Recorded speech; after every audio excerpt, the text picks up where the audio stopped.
Hello, I'm Emma Hammett from First Aid for Life and onlinefirstaid.com. Today I'm going to talk to you about how to help someone who is bleeding seriously. It may be that they've been stabbed, it may be that they have had a DIY accident, it may be that they have fallen on something, they've been hit by a car, but they have a very serious bleed. So we're not talking just trickling blood, we're talking gushing or spurting blood, and it is life-threatening bleeding that is going on. So what you should do first is speak to them, talk to them calmly, ask their consent to help them, and get something quickly that you can use to stem the bleeding. If they are conscious and able to hold this on themselves, so support, and if they're bleeding here, to apply direct pressure quickly, then give it to them to do whilst you find something to protect yourself. If you've got gloves, fantastic. If not, put some plastic bags or something on your hand to protect yourself from their blood.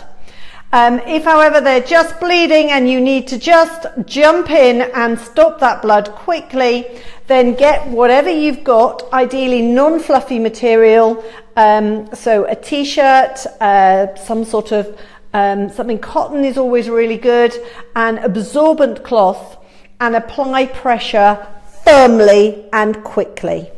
You're going to be worrying about shock. So if they are pale, cold, clammy, feeling sick, feeling thirsty, showing signs of shock, what happens with shock is that your vital organs haven't got enough blood going to them. So your brain says shut down everything, all the blood that you don't need directly to make it go to your heart and your brain. So it prioritizes, so it shuts down your peripheral. So you go pale, cold and clammy. It shuts down the blood to your gut so you feel sick and thirsty. And the best thing to do is to lie that person down and elevate their legs.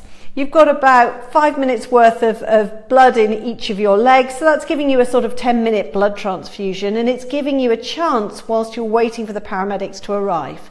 So grab what you've got, apply direct pressure, again ask them to hold it first if they can, and then you apply firm direct pressure to whatever is bleeding. Lie them down, elevate their legs and get help quickly. If they have been stabbed in their chest, you would lean them towards the injured side. So you would apply pressure and lean them towards the injured side. That way the uninjured lung is able to expand and isn't pressurized if the other lung collapses. So apply direct pressure, lean them towards the injured side. So direct pressure, if you're with a stab wound, it may not look that frightening when you first see it. There may not be a huge amount of blood either that is visible. However, a stab wound is a penetrating injury, and it may well be that there's an awful lot of blood inside that is coming out where it shouldn't be, and there is internal bleeding. So again, lie them down, elevate their legs, get help fast. If it is a gushing wound with bright red frothy blood or spurting blood, you want to apply direct pressure, and most of the time you'll be able to stop the bleeding by giving direct pressure on the wound. If, however, you can't stop that bleeding, then it is known as a catastrophic bleed. That is the priority over anything else, and you may need a tourniquet in order to stop that bleeding. I have another video which I explain how to make an improvised tourniquet, and I've got another video that shows you as well how to use a proper tourniquet if you happen to have one with you. I'm not going to cover those now. Most of the time you will be able to apply direct pressure and stop that bleeding fast.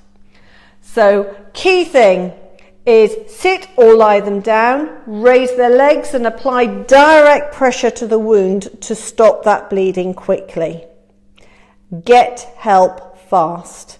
If they are unconscious and not breathing and it is a catastrophic bleed, it's important that you stop that bleeding first before you're distracted by the resuscitation.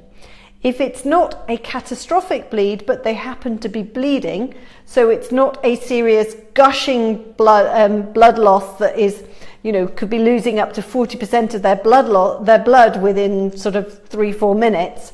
If it's not that serious, then the CPR would take priority over the bleeding. And that is a choice that you have to make, a judgment based on what you see. I hope that's been helpful. That's Emma Hammett from First Aid for Life.